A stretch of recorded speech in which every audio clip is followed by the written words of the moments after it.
Bom dia, boa tarde, boa noite, meus meninos. Aqui quem fala com você é a professora Michele Gandos, de Sociologia.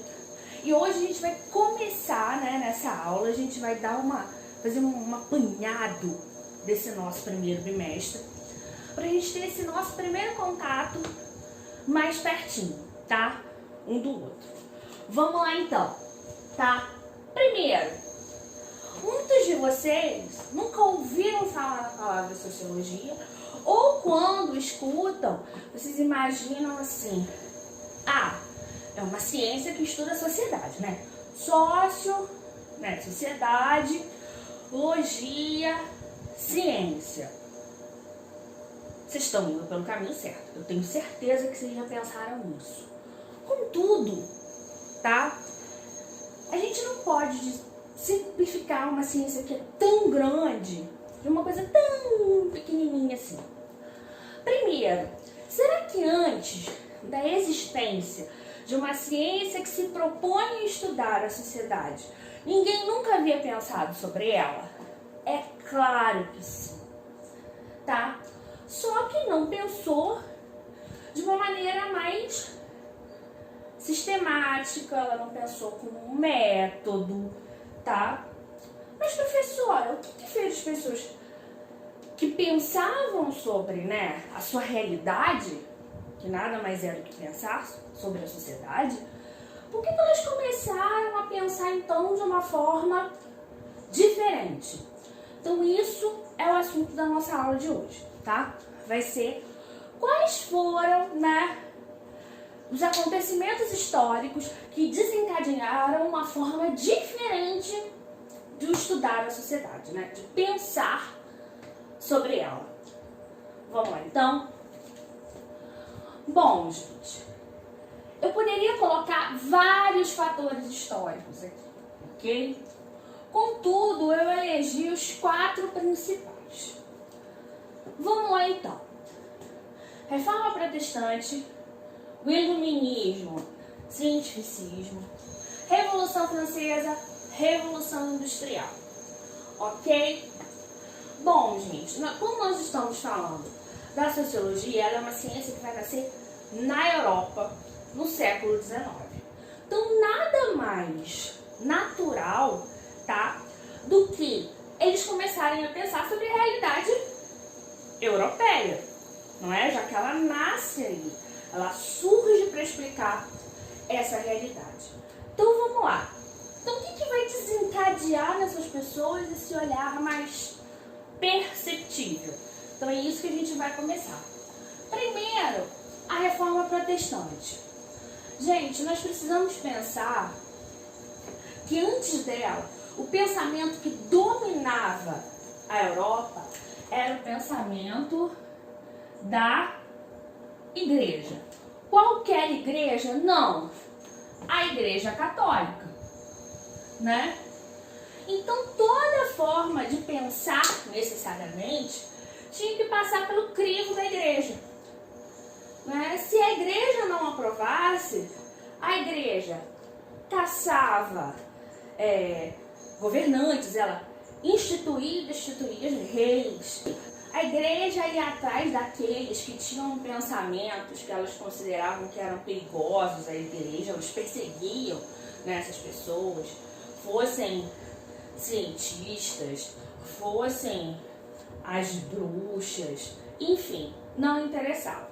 Então, todo o pensamento tinha que passar pelo crivo da Igreja Católica. O que foi a Reforma Protestante? A Reforma Protestante foi nada mais, nada menos que tirar parte do poder da igreja. Como assim? A Bíblia, que é o livro, praticamente todo mundo tem, vamos botar assim, uma cópia, em casa, era a interpretação da Bíblia que a Igreja Católica impunha. Quando eu imponho a interpretação sobre alguma coisa, o que eu estou querendo dizer é o seguinte: olha, só existe essa forma de interpretar determinado texto, tá? A Bíblia, como qualquer outro livro, ela permite múltiplas interpretações, Se você parar para pensar na tirinha sei lá, de um quadrinho que você leu quando era criança, pode ser que na mesma história, nos mesmos desenhos, você colocou, sei lá, o Cebolinha como vilão ou como vítima, dependendo do seu olhar, tá? Só que a Igreja Católica, ela admitia um único olhar. Qual era o olhar? O olhar da liderança da igreja. A Reforma Protestante, ela vai vir justamente com uma outra pegada. Ela vai dizer assim, nossa, eu não preciso necessariamente da igreja, de um líder espiritual, para me conectar com Deus, né? Eu não preciso ter um único olhar sobre as escrituras sagradas, né? Cada um dentro da sua casa pode pegar a Bíblia, ler com a sua família e interpretar os textos. Então isso permite a existência o quê? De múltiplas interpretações, né? Então isso meio que liberta o homem, né, do julgo daquele pensamento único da igreja. Então olha, a gente já pensando aqui em múltiplas interpretações. Depois, isso aqui a gente pode até analisar um pouco junto, tá? Nós temos a questão do iluminismo, né? Iluminismo. Iluminar. Falei para vocês que a igreja admitia uma única forma de pensar. O que vem, né? Depois da Reforma Protestante, por que vem o iluminismo? Porque a partir do momento que eu admito várias formas de pensar, várias formas de interpretar, eu não necessariamente preciso ficar presa a esse olhar da igreja e posso desenvolver a ciência, né? Sem correr o risco de ser perseguido, né? Morto pela igreja, porque o meu olhar é diferente do olhar da liderança da Igreja Católica, né? Então, o iluminismo vem a questão de iluminar, trazer luz, né, ao conhecimento. Então é a fase em que a gente vai ter a valorização da ciência, ok? Bom, o iluminismo, ele vai diretamente influenciar o quê? A Revolução Francesa. Nós precisamos pensar que, não vou me dedicar a explicar a Revolução Francesa e a Revolução Industrial, porque eu tenho certeza que vocês já viram isso antes, tá? Mas é só para a gente dar um contexto. Na Revolução Francesa, a gente vai ter o quê? A queda da monarquia, né? E essa queda da monarquia vai acontecer por quê? Pela ascensão de um novo grupo. Que grupo é esse? Pelo surgimento de um novo grupo, tá? Que grupo é esse? É a burguesia, que está vindo como uma nova força. Ou seja, um grupo, né, que enriquece através do trabalho, em especial através, não é a única forma, mas em especial através do comércio, e que a partir dali também quer disputar, né, uma fatia do poder. Então a gente pode dizer, né, que a Revolução Francesa ela vai trazer um novo olhar, ela vai trazer uma perspectiva de um grupo novo da burguesia, né? Ela quer fazer parte do poder.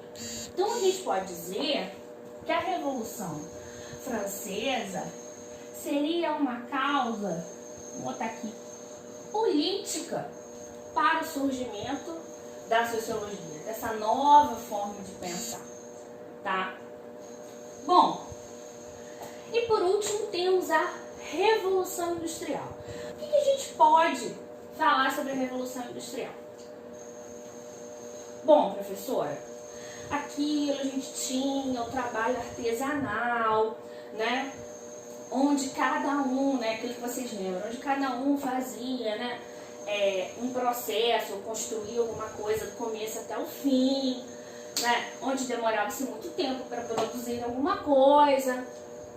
E com a Revolução Industrial? Com a Revolução Industrial, o que a gente vai ter? A gente vai concentrar esses trabalhadores no mesmo espaço. Vai surgir a figura, né, do operário, né, do trabalhador assalariado. Ele agora vai trabalhar para mim em troca de um valor, né, que seja mensal, diário, enfim, tá? Eu vou ter uma produção mais acelerada, né? Eu vou produzir melhor, né? Vamos botar assim, a produção mais padronizada, não produzir melhor.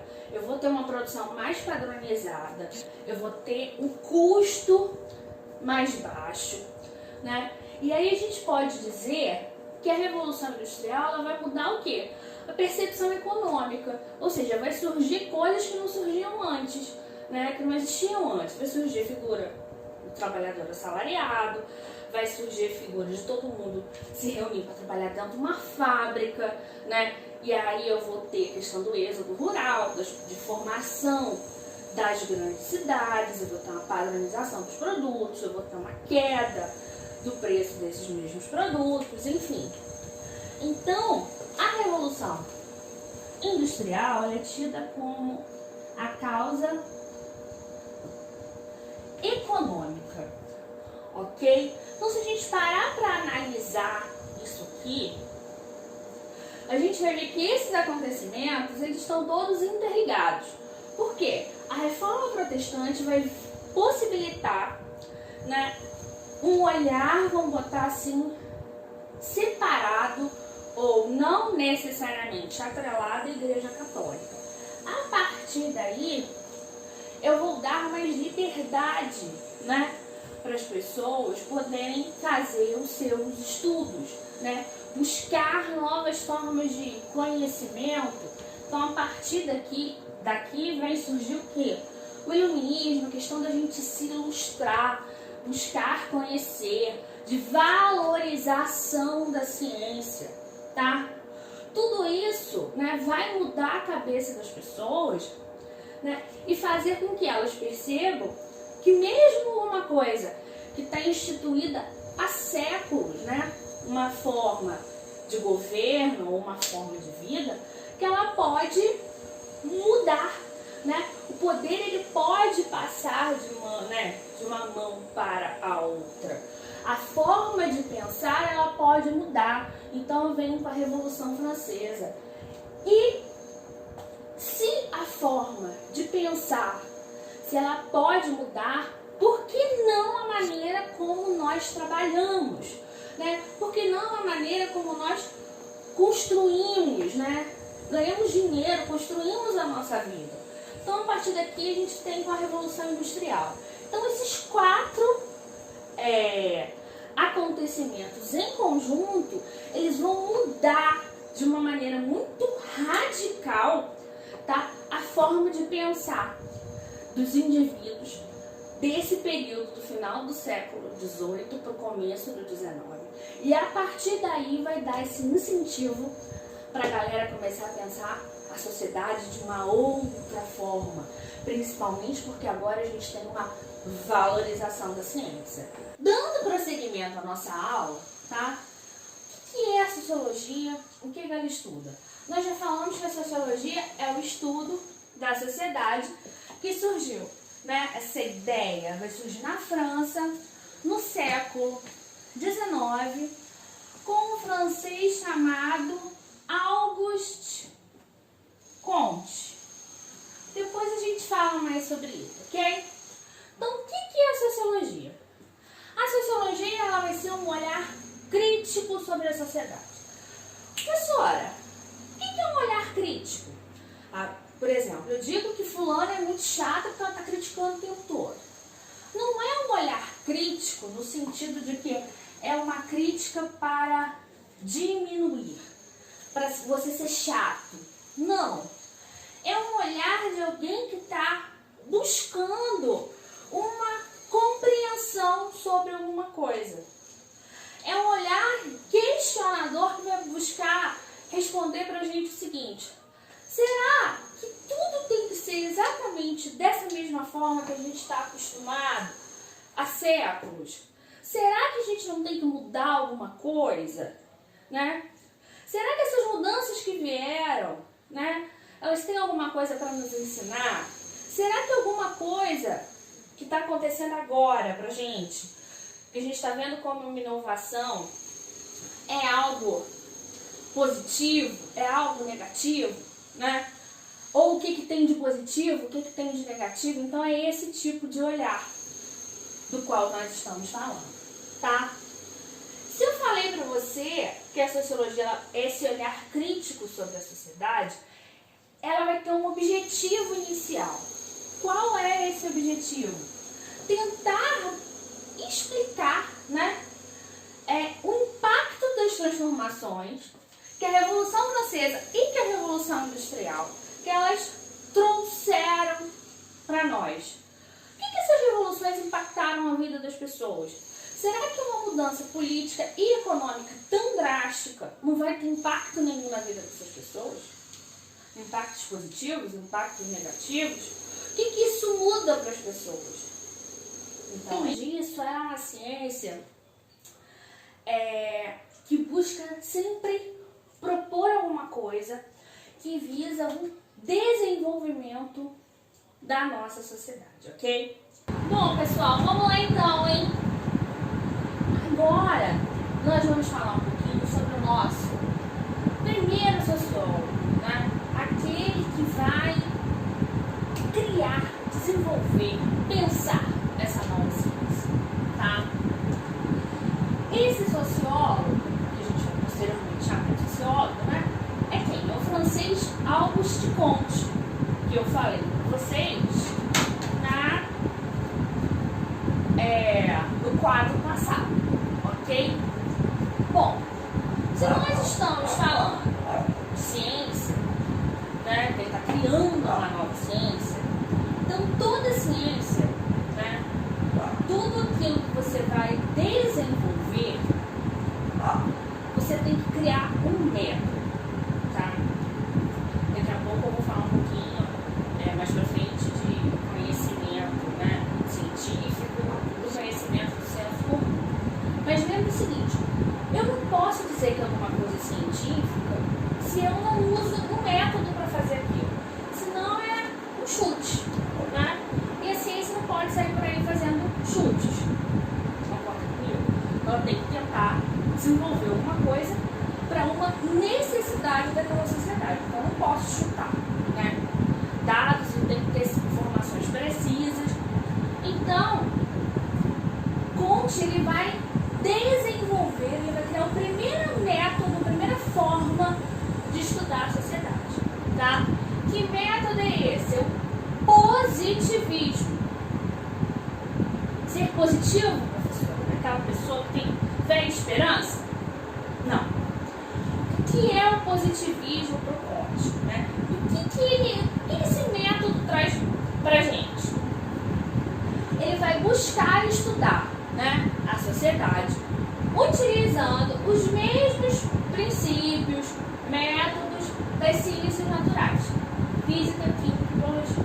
Aí você, professora, como é que eu vou estudar a sociedade utilizando as mesmas regras da física, da química e da biologia? É relativamente simples, tá?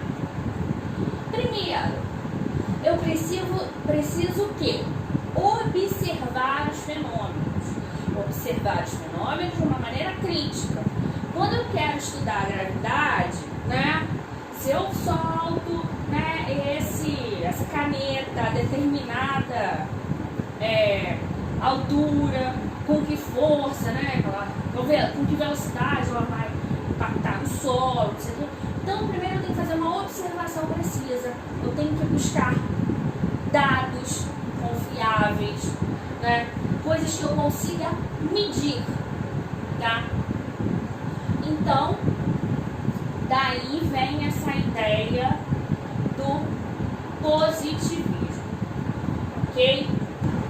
Eu posso reproduzir esse mesmo experimento dentro de um laboratório? Eu posso reproduzir esse mesmo fenômeno social em algum outro lugar, num lugar onde eu consiga observar isso de uma maneira mais controlada? Então, esse, né, é a forma de estudar proposta por Comte. Bom, Comte queria tanto que essa ciência fosse levada a sério, tá? que o seu método fosse bem recebido, que o primeiro nome que ele vai dar a essa ciência que estuda a sociedade através dos métodos das ciências já consolidadas, tá? Ele vai dar o primeiro nome da sociologia, não é a sociologia, é física social. Ou seja, eu vou estudar a sociedade com base nos mesmos princípios da física, da química, da biologia. Bom, Comte, ele acredita, tá, que a sociedade é como se fosse assim, um conjuntinho de engrenagens, né?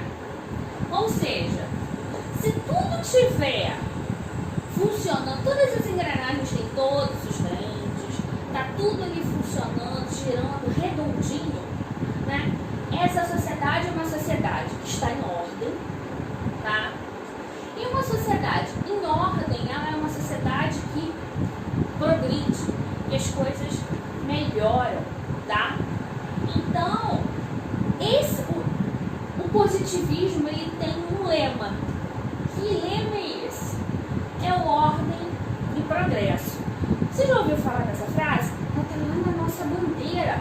Ela é de inspiração positivista, ela é de inspiração em Comte, né? Porque os militares, né, proclamaram a nossa república, eles tinham essa inspiração positivista, né? Eles acreditavam que só uma sociedade em ordem poderia necessariamente alcançar o progresso. Bom, pessoal, hoje nós vamos falar sobre os 3 primeiros sociólogos, tá? Coisa rápida.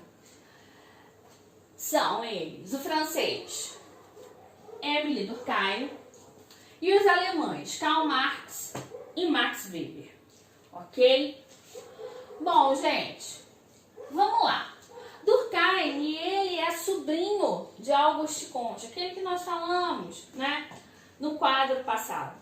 E ele vai utilizar a mesma forma de pensar do tio, que é o positivismo, tá? E vai ser o Durkheim que vai mudar o nome de física social para sociologia, ok? Bom, se ele vai utilizar o positivismo, né, que é o mesmo método que eu expliquei ali atrás, ele vai buscar fazer assim, será que tudo aquilo que acontece na sociedade deve ser estudado pela sociologia? Aí você assim, não sei, vamos pensar. Ele vai dizer que somente os fatos sociais devem ser estudados pela sociologia. Então, vamos lá na definição de fato social. É toda maneira de agir, pensar e sentir exterior ao indivíduo, dotado de coercitividade ou generalidade. Ih, professora. Vamos lá, pegar os termos principais. Então, tá dizendo, para ser um fato social tem que ser uma coisa exterior, né? Tem que exercer coerção e tem que ser geral. Vamos lá. Primeiro, o que é uma coisa coercitiva? É algo que te estão pressionando você a fazer. Você se sente obrigado a tomar determinada atitude, ok? Então vamos lá. Vamos pensar que esse aqui é Joãozinho. E Joãozinho levou um pé na bunda da namorada, ele tá triste, muito deprimido, vai lá, pula da ponte e morreu, tá? Então vamos lá, se suicidou. Gente, a motivação do suicídio do Joãozinho é interna ou alguém chegou lá, ó, se fosse você, ó, pulava da ponte. Não, gente, né? O suicídio, neste caso, ele parte de uma demanda interna, né? A pessoa tá deprimida, né? Desiludida da vida e quer acabar com aquele sofrimento. Então, é interno. Então, a gente já eliminaria, não é um fato social. Mas vamos continuar procurando aqui, ó. Coerção, né? A pessoa se sentiu obrigada, se sentiu pressionada, né, a se suicidar. Gente, ela se sentiu obrigada por quem? Pressionada por quem, né? Então, ele foi pressionado por alguém? Não, então, outra questão, não é um fato social. Agora, geral, qualquer um pode cometer suicídio? Pode. Não quer dizer que vá, mas essa pessoa pode cometer o suicídio. Então, é geral, ou seja, dessas 3 características, só uma nós podemos dizer que é um fato social. Então, isso a sociologia não estuda. Mas vamos considerar agora, por conta da pandemia, a gente vai falar sobre o desemprego. Será que a sociologia estuda o desemprego? Vamos lá. Qual é a definição de desemprego? É alguém que não tem emprego, que não tem trabalho, mas que está à procura. Se você conhece alguém que não faz nada, mas também não está procurando emprego, né? Então, mesmo que essa pessoa tenha 40 anos de idade, ela não é um desempregado. O desempregado é aquele que não tem e procura. Ok? Então, vamos lá. Desemprego. A pessoa fica desempregada, né, porque ela quer, ou porque o emprego acabou, ou porque a empresa fechou.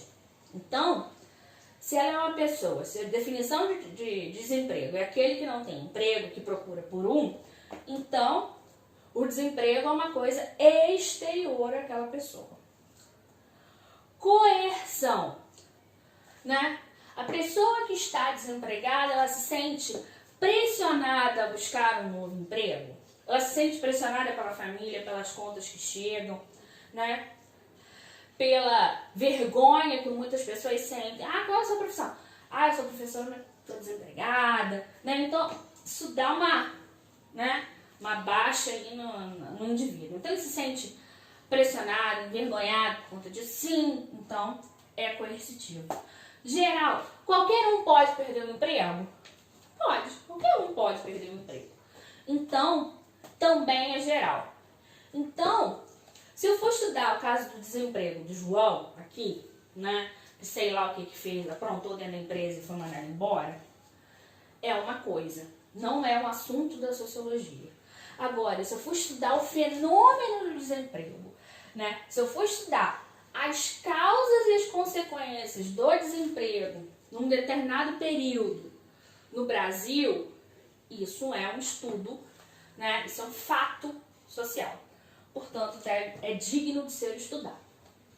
Bom, saindo da França, indo direto para a Alemanha.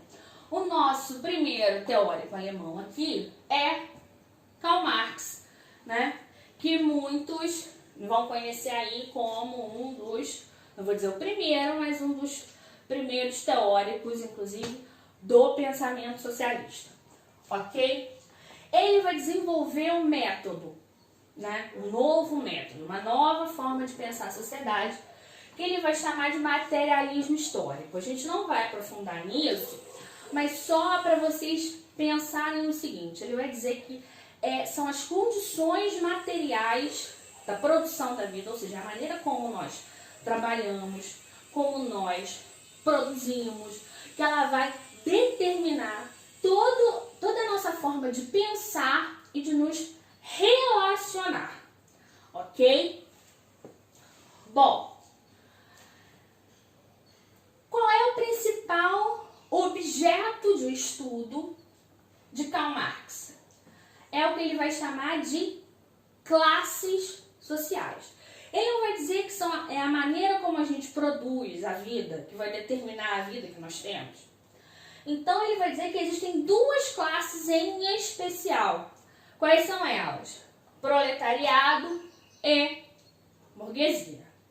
Ok? Quem é o proletariado? O proletariado é o trabalhador, é o operário. É aquele que tem para vender única e exclusivamente a sua mão de obra, a sua capacidade de trabalhar, a sua capacidade de produzir alguma coisa, tá? Ou seja, ela vende a sua mão de obra por um salário. Quem é a burguesia?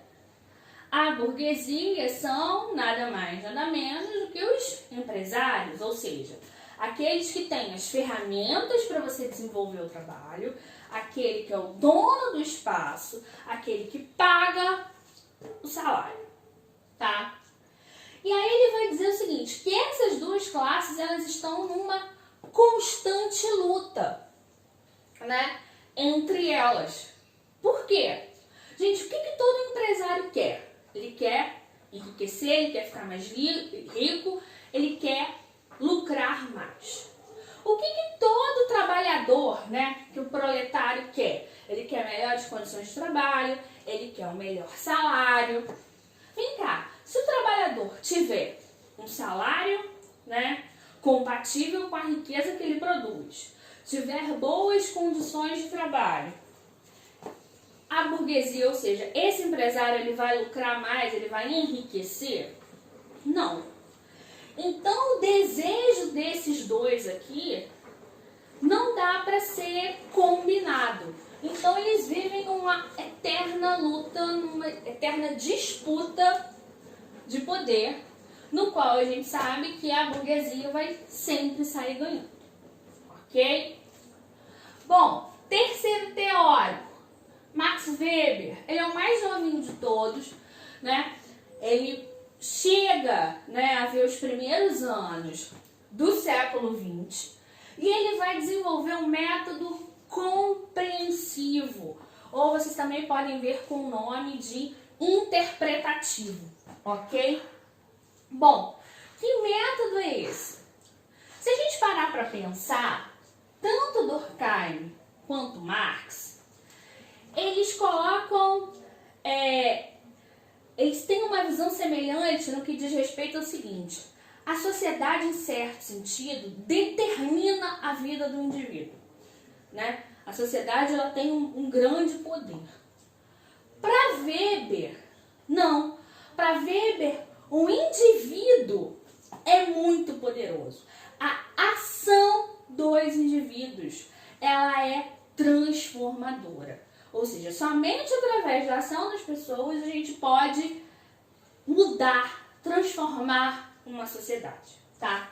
Então, o principal conceito que ele vai trabalhar aqui é o de ação social, ok? Bom, para ele, né, vou tentar fazer uma analogia aqui. Imagina que nós estamos em um grande teatro, né? Ele vai dizer que a sociedade, que ela é um teatro social. E em uma peça de teatro, cada ator tem um papel e cabe a ele desempenhar aquele papel. Então vamos imaginar o seguinte: estamos todos fazendo um espetáculo e eu, né, Michele, resolvo fazer um improviso e mudar uma fala que muda completamente o rumo da história, tá? Eu tive uma ação. E os outros atores? Cabem a eles optar por levar aquela minha história nova, fazer tudo, absolutamente tudo no improviso, ou então alguém que vai fazer uma piadinha e dizer assim, nossa, ela tá louca agora, e a gente voltar para os rumos da peça. Então, ele vai, Weber, ele vai colocar o poder de transformação social nas nossas mãos, nas nossas atitudes. Então, né, nós somos atores dentro desse teatro, tanto que ele não vai chamar as pessoas de indivíduos, tá? Ele vai chamar as pessoas de atores sociais, porque tá todo mundo atuando, todo mundo tem um papel na sociedade. E esses atores, eles vão fazer o quê? Ações, que são ações sociais, ok? E essas ações serão elas que vão determinar os rumos de uma sociedade. Tá, galera? Até a próxima!